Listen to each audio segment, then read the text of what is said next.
앞으로 아시아에서 가장 부유한 국가가 되는 것은 한반도의 통일 국가일 것입니다. 일본은 인구 감소 및 고령화 문제를 해결할 방안이 보이지 않지만 한국은 북한이라는 해결책이 있습니다. 이것이 양국의 큰 차이점입니다. 아베의 소비세율 증세는 그야말로 미친 행위입니다.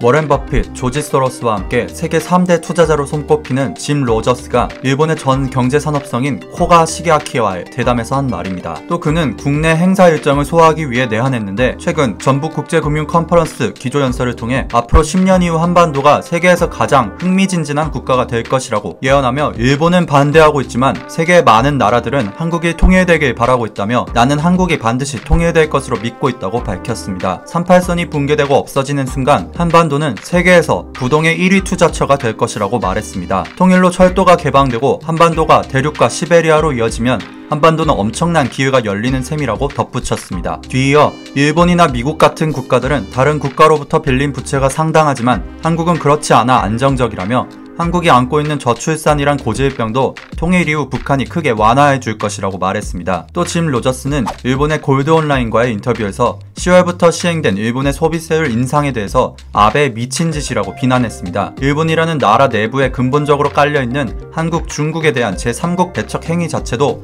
일본의 자체적 고립을 이끌 것이라고 이는 인권 문제와 직결된다고도 지적했습니다. 또 그는 일본의 앞으로의 경제 성장은 고립 상태가 될 것이라고도 예언하며 일본 주식을 모두 처분했다고도 밝혔습니다. 다음은 일본 네티즌들의 반응입니다. 로저스가 한반도에 얼마나 투자했고 얼마나 손실을 입었는지 흥미롭다. 손실을 되찾으려고 필사적이네. 로저스는 인구 동태 우선주의자이기 때문에 일본이 고령화에 돌입했을 때부터 부정적이었어. 안타까운 것은 이민을 받아들이는 미국을 제외하고 세계 대부분의 나라가 고령화에 돌입했어. 그가 말하는 유망한 투자처는 아프리카뿐이야. 라며 로저스의 언급 자체를 비약하는 사람들이 있었습니다. 이외에도 한반도에 투자하는 것이 좋다지만 아마 큰 손해를 볼 거야. 요즘 한국에 투자할 이점이 없어.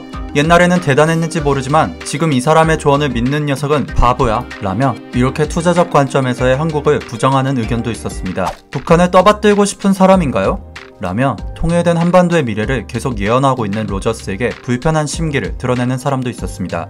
통일이 되면 그렇겠지만 최종적인 결정권을 가진 중국이 한반도 통일을 바라지 않기 때문에 당분간은 무리라고 생각해.